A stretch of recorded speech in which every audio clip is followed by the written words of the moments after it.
in today's cosplay video, I'm going to show you how I made my Fern cosplay from Frieren. The pattern I'm going to be using for Fern's dress is the Sophie Hatter pattern from Indigo Patterns. Now you may be thinking, well, Fern's bodice is a bit of a different shape than Sophie's, and you would be correct. However, this particular pattern has a different shape for the lining of the bodice and for the outer portion of the bodice. So I'm just going to be using the lining front piece for both the lining of the Fern dress and the outside of the Fern dress. I'm not sure how well this is going to show up on camera, but I'm actually using two different white fabrics for Fern's dress. The first is this white stretch cotton sateen that I'm using for the main portion of the dress, just because I liked the weight of it, and it also has that little bit of stretch for comfort and a little bit of a sheen to it.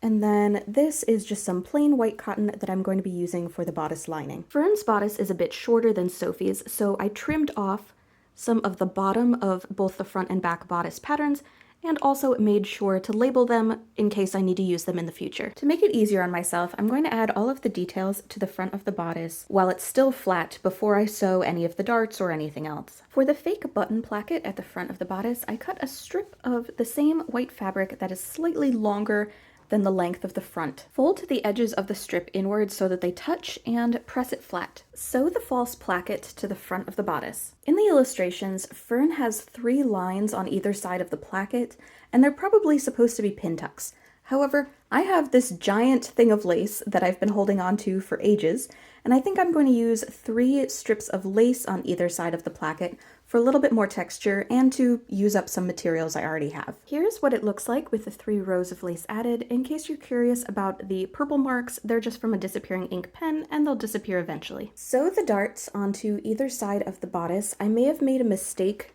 shortening this. As you can see, they don't line up, but hopefully I can smooth it out when I add the waistband. Sew the darts into both of the back bodice pieces. Sew the bodice pieces together along the shoulder seams and the side seams. For the waistband piece, I simply cut 2 strips of the white fabric that were the length of the bottom of the bodice and however wide I wanted the waistband to be, plus seam allowance. Sew the waistband onto the bottom of the bodice. Repeat the process for the lining, just without all the fancy details. Since Fern doesn't have this dip in her collar, for both the outer collar and inner collar pieces, I just smoothed the pattern out so it would be straight across instead of having that piece to it. For the outer part of the collar, I sewed on some leftover bit of that placket that we added to the front of the bodice. And the inner collar, I applied some fusible interfacing to give it a little bit more stiffness. I should point out that after cutting out the collar pieces, I decided it was a little too high, so I trimmed off about a ½ inch from the top of them. Putting right sides together, we're going to sew the outer and inner collar pieces together along the top. If you wanted, you could sandwich some ruffles in between, but I'm going to be adding some lace later on, so I decided not to do that for my costume. Open up the collar and press it flat, as much as you can since it's on a curve. Then we're going to sew the seam allowance towards the lining. This will help encourage the lining to stay on the inside. Sew just the outer collar piece to the bodice. I went ahead and sewed the buttons onto the fake placket of the bodice before adding the skirt or the sleeves or anything else, just so I didn't have to deal with moving them out of the way. Since Fern's dress is rather plain, instead of just regular circular buttons, I decided to use these cute little flower buttons just to give it a little bit more detail. Sew gathering stitches along the top of the skirt. Gather the skirt and sew it to the waistband. Sew the center back of the dress closed and insert a zipper. Fold up the bottom edge of the waistband of the lining piece by the seam allowance and press it flat. Then it's time to insert the lining. I realized that I accidentally sewed my zipper in differently from the pattern instructions, so I had to hand sew the lining in along the zipper, and then I also hand sewed the lining in along the waistband and along the collar.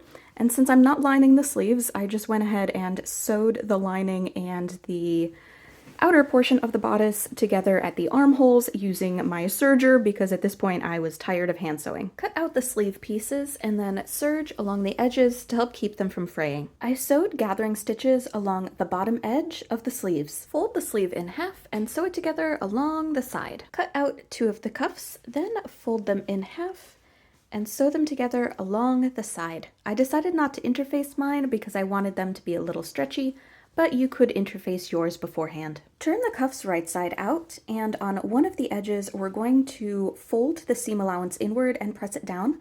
Personally, I find it easier to sew a line of stitching just to mark where I'm going to be pressing, but that's not really necessary. Gather the sleeve and sew it to the non-folded side of the cuff.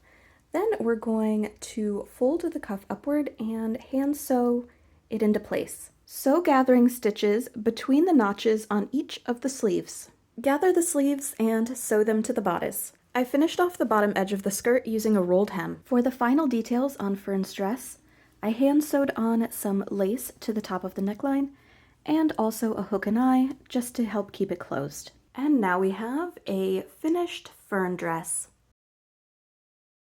For Fern's coat, I'm going to be Frankensteining these two Hobbit patterns together. Now, you definitely do not have to use these. I just had them in my stash and they're already cut.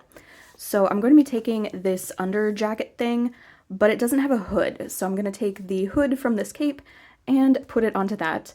And I don't have to worry about any closures in the front since Fern wears her jacket open. Since Fern's design is very simple, I wanted to break it up a bit by having some linen for the jacket to give it a little bit more texture, even though it's one color.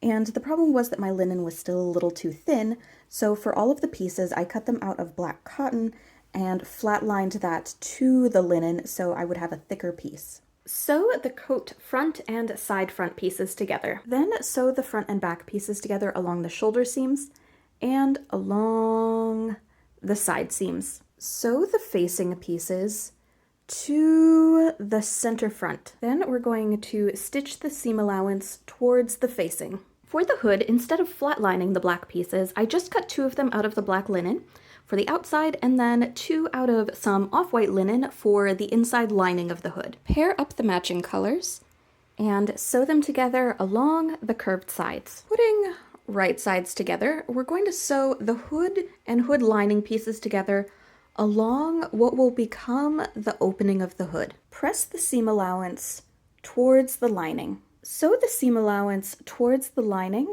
to help keep the lining inside the hood. Sew gathering stitches along the bottom edge of the hood. This will also help keep the 2 sides together. Gather the hood and sew it to the neckline.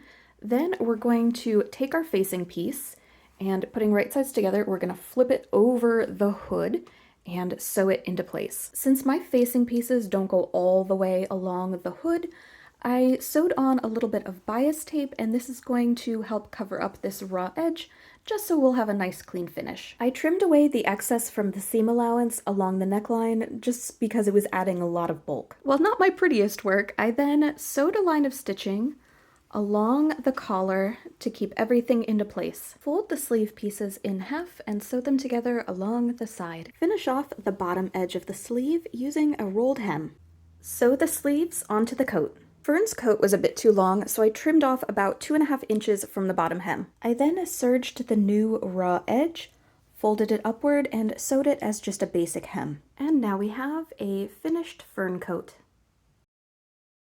I 3D printed Fern's hair clip using a file from Cosplay Insanity on Thingiverse. I primed and sanded the hair clip. Granted, this piece is supposed to be done with a resin printer, but I used a filament printer for mine, so it's not quite as smooth as ideally it would be, but it looks good enough from a distance. I painted the hair clip with some silver spray paint, and it has this little indentation for a comb to be attached to it. However, I couldn't find a comb that was the right size, but I found these, so hopefully that will work out okay. I probably should be using a epoxy for attaching this onto the hair clip, but I just don't like the idea of having something that is epoxied that close to my face, just because it tends to have, even after it cures, a residual smell, and I'm just not a fan of that. So, but I'm hoping it'll be okay if I just use hot glue for this.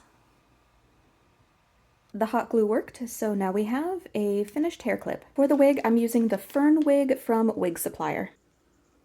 I trimmed the bangs on my Fern wig. I'm not the best with wigs, but at least now the bangs aren't down to my nose. Since Fern's hair is relatively long, I went ahead and combed through the wig with some detangler spray, just for prevention, so hopefully it'll stay nice for the photo shoot. Now the comb can just slide into the wig. For Fern Staff, I 3D printed it using a file from Brandon Maker, and I went ahead and used some painter's tape to just mark out which piece is which since there's so many of them. I did find some issues with the pieces not fitting together, but if I sand them down, since I printed them with thick enough layers, I can make them fit, so now I need to go through and do that. I also had my first layer shift. Now this is probably just a problem with my printer. I haven't, as you can see, had that issue with any of the other pieces, but it took so much filament I don't want to reprint it, and I think I can just cover it up with those purple fabric strips that she has wrapped around her staff, so I'm just going to ignore that and use this piece. In case you're wondering about all these black marks on the pieces, that's just registration marks that I made for myself so I know what goes where. Since the pieces are so organic, sometimes it can be hard for me to figure out which way they're supposed to go. As you can probably hear, I am now outside, and that is because I took the pieces and primed and sanded them, and I'm doing it outside and also wearing a respirator, so I'm not breathing in any of this. And I went ahead and glued some of the pieces together. That's because the staff is pretty modular in color, and that way I can paint these brown, these two silver, and then this one I'll paint it brown first and then just mask off the brown pieces to paint this little silver bit, and that way I don't have to mask off the entire staff since it's so long. And here's what it looks like after the base spray paint and all of the pieces have been attached together.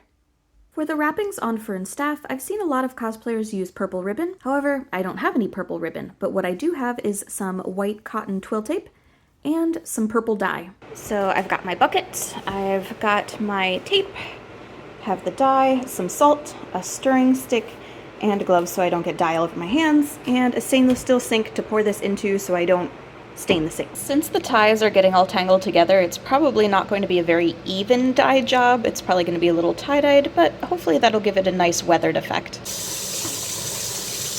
I then let it dry overnight. Since the tape was all crumpled from the dye process, I ironed it and then wrapped it on to an old spool just to keep it contained.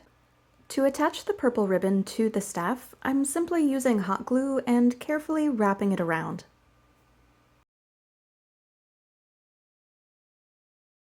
For the ribbon that her crystal hangs off of, I just took a scrap piece of ribbon and then glued it down, and now I'm wrapping it around it to hopefully keep it a bit more secure. Here's what the staff looks like with the purple ribbons attached to it. I'm pretty happy with how it turned out, and I am extra happy with how it is really hiding the layer shift. You can't tell that it happened. This staff file does come with a file for the ring that goes along the top of her staff. However, I should have put this on before assembling all the pieces, and there's no way it's going to go on now, so I'm going to make my own out of some EVA foam. I cut a strip of 5mm EVA foam and glued it onto the staff. I then put some painter's tape on to protect the purple ribbon, and since EVA foam is porous, I painted on some Mod Podge to seal it. In all honesty, if you don't have access to 3D printing, you could just use a very large stick, wrap it in purple ribbon, and then do all of the pieces with EVA foam. I got this acrylic paint in a PR package from Plaid Crafts a while ago, and I think this is going to be the best color match to the spray paint I used.